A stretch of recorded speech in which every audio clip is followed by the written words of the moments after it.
Assalamualaikum warahmatullahi wabarakatuh. Orang tidak percaya, bahkan menyebutkannya bid'ah, ya.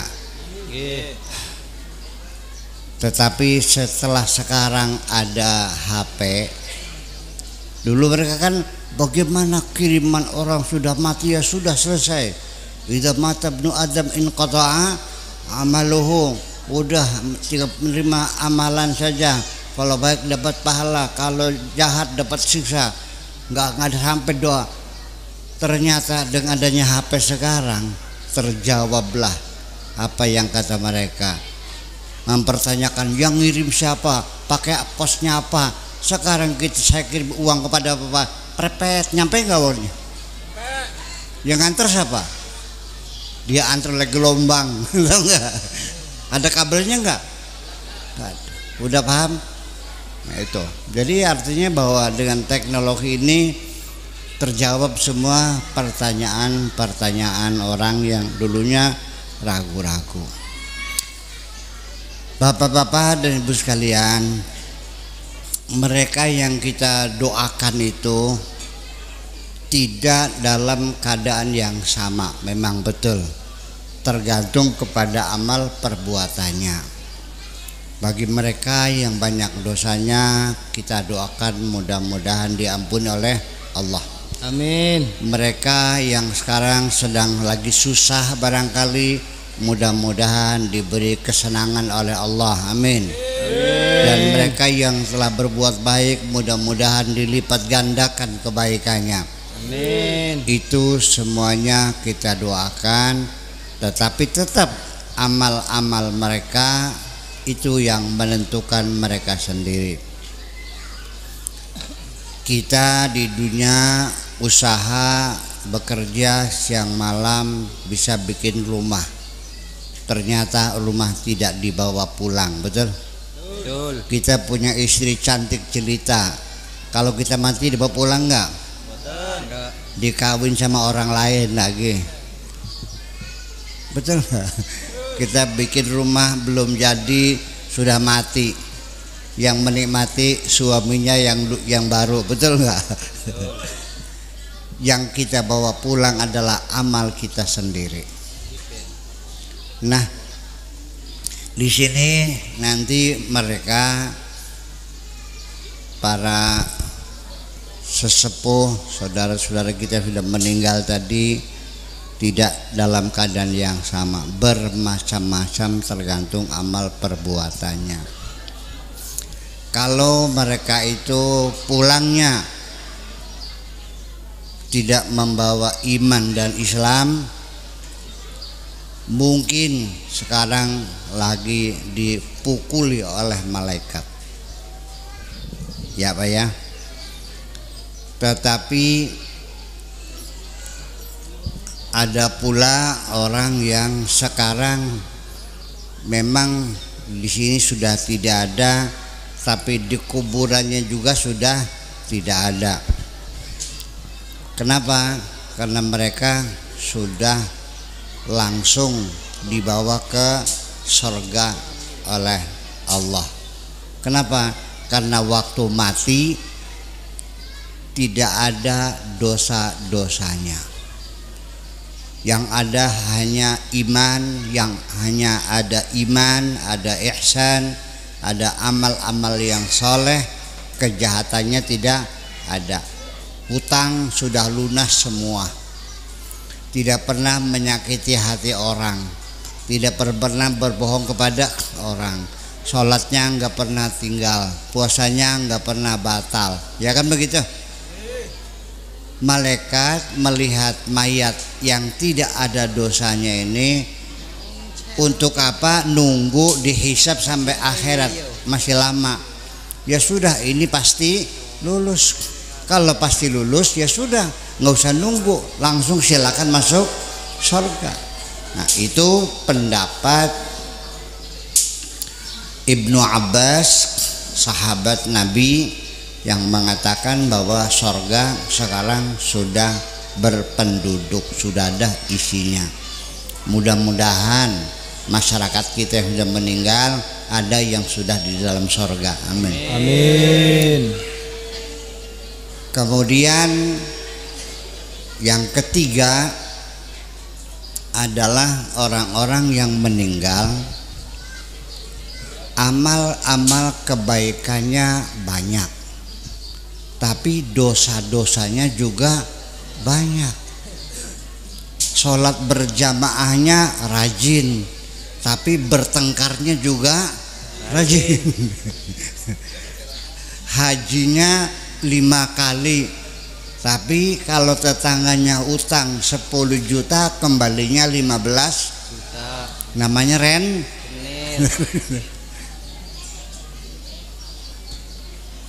Dia nyumbang masjidnya banyak,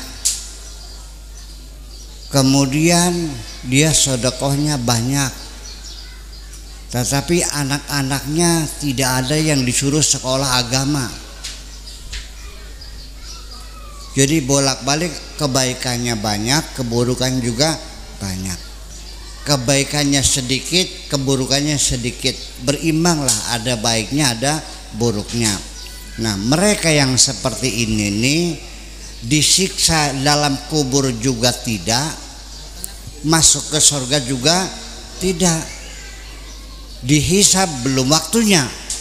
Sekarang belum waktunya hisab, nanti di akhir hisabnya. Jadi malaikat bertanya, ya Allah, ini manusia seperti ini diapakan? Kata Allah, pukul saja telinganya. Wa darabna ala adhanihim, dipukul telinganya, beleg. Mereka tidur. Mereka tidur sejak mati sampai ratusan ribuan tahun kemudian. Nanti kalau sudah kiamat baru dibangunkan. Nah, ketika mereka dibangunkan, mereka akan terkejut dan akan mengatakan seperti ini, ya wailana man ba'atsana min marqadina hadza ma wa'ada ar-rahmanu wa sadaqal mursalun. Ini kayaknya kita semua yang ada di sini ini kayak golongan ketiga yang ditidurkan ini nih. Kalau kita menjadi golongan ketiga, untung, Pak. Untung nggak? Untung. Ya, nggak disiksa juga untung, ditidurkan. Dan kita semua nanti akan mengatakan, ya wailana man ba'atsana min marqadina. Aduh, ini siapa yang membangunkan kami sedang enak-enaknya tidur ini? Lalu kata malaikatnya, hadza ma wa'adar rahmanu, ini yang dijanjikan oleh Allah, wa sadaqal mursalun, benar apa yang dijanjikan oleh para rasul. Ini nang, ini den, namanya kiamat. Oh gitu. Iya. Itu. Jadi nanti dibangunkannya secara serentak, wa ma yanzuruna illa sayhatan wahidatan fa idzahum jami'ul ladaina muhdarun. Semua dihadirkan, semuanya hadap kita. Kalau kita ini seperti ini ditidurkan, alhamdulillah. Kenapa? Kita sadar kita tidak bisa melepaskan dosa-dosa kita. Ada saja yang kita sadari ataupun yang tidak kita sadari, yang besar atau yang kecil, yang langsung atau yang tidak langsung, yang sukarela maupun yang terpaksa. Inilah makanya orang ketiga ini orang awam seperti kita ini. Nah, kemudian yang keempat yaitu orang-orang yang secara zahir memang kita sudah memandikannya, sudah menyolatkannya, dan kita sudah menguburkannya di tanah yang sudah diuruk, ya kan gitu, dikasih maesan, kita tinggal, ditulis makamnya Fadilatul Syekh Abdul Jabbar umpamanya. Tetapi sebetulnya secara jasad mereka memang sudah mati. Di rumahnya sudah tidak ada, di kantornya tidak ada, di balai desa ada, di sawah ada, di pasar sudah mati. Tetapi mereka itu ketika matinya ditembak Belanda, berjuang melawan Belanda, ketika mereka matinya dibacok oleh musuh ketika menyebarkan agama, itu namanya para syuhada, para salihin. Kata Allah, mereka itu, orang-orang itu, jangan kau kira mereka sudah mati, tetapi mereka itu masih hidup dan masih mendapatkan rizki dari Allah Subhanahu wa ta'ala. Wala tahsabanna alladhina qutilu fi sabilillahi amwata bal hum ahya'un 'inda rabbihim yurzaqun. Pernah dengar itu? Ayat itu, wala tahsabanna alladhina qutilu fi sabilillahi bal ahya'un 'inda rabbihim yurzaqun.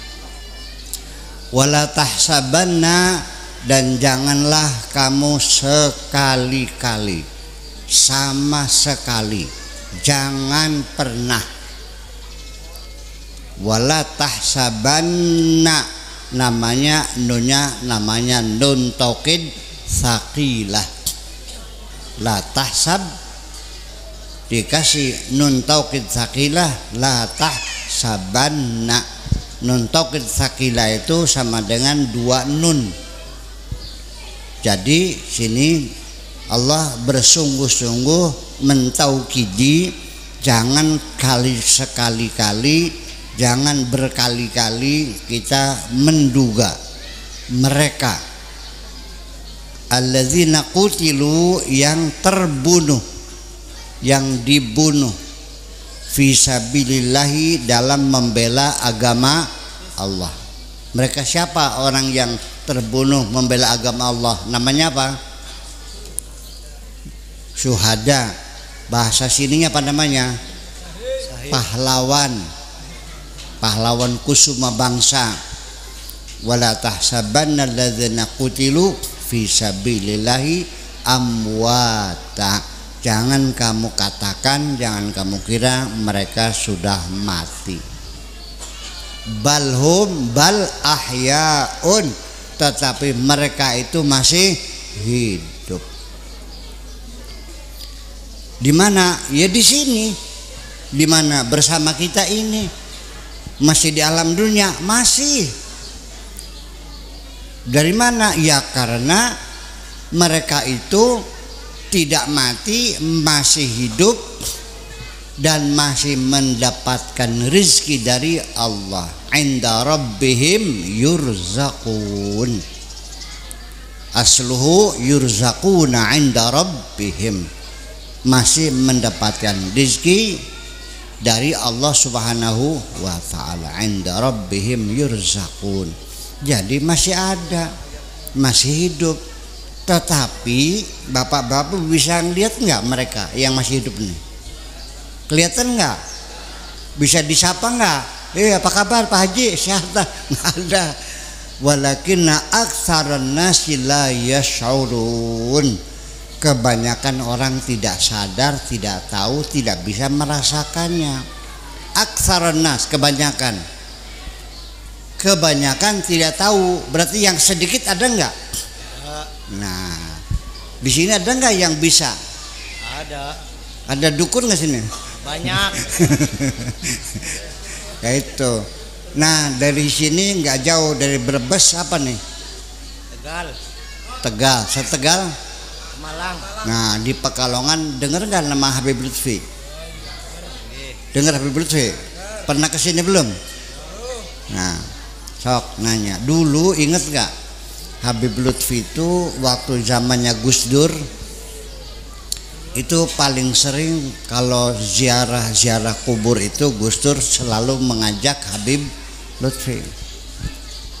Pernah dengar kan? Kalau ziarah tuh selalu ngajak Habib Lutfi.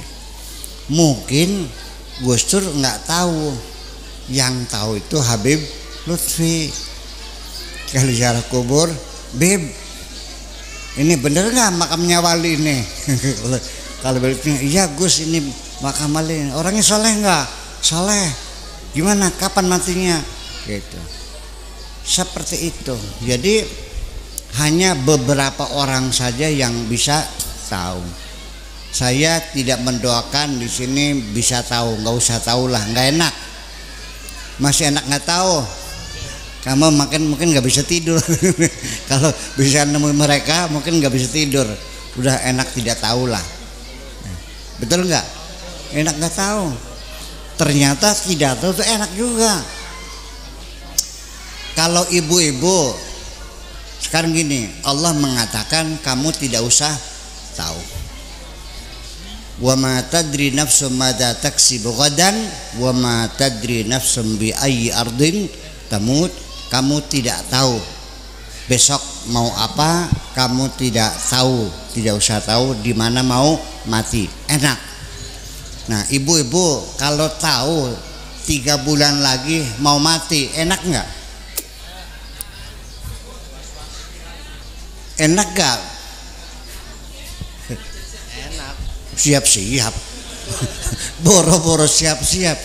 Saya melihat sendiri ada orang pulang dari rumah sakit, kirim ambulan, bukan sembuh, tapi oleh dokternya suruh pulang karena penyakitnya sudah sulit untuk disembuhkan.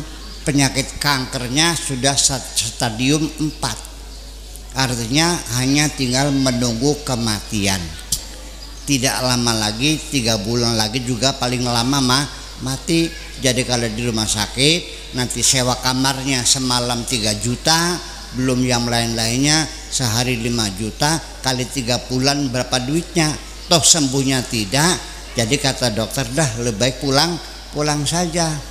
Ada nggak di sini begitu? Apa? Ada. Lihat mukanya pucat, mukanya pucat nggak mukanya? Orang udah divonis mati, 3 bulan lagi mati, mukanya udah pucat. Rumahnya yang begitu bagus, orang yang tahu mati seneng nggak kalau rumah bagus? Melihat istri yang cantik ada kemesraan nggak? Nggak ada. Ngitung duit enak nggak? Ngitung duit nggak enak, makan nggak enak, semuanya nggak enak. Ning jitok le perandang perinting. Tahu jitok kan nih? Bulu romanya meremang-remang ketakutan. Jadi sebaiknya kita tidak usah tahu dan nggak usah kepengen tahu. Tetapi kalau Allah memberitahu ya boleh-boleh saja. Itu haknya Allah. Wallahu yakhtassu bi rahmatihi may yasha. Allah memberikan rahmatnya kepada siapapun yang dikehendaki oleh Allah Subhanahu wa ta'ala. Assalamualaikum warahmatullahi wabarakatuh.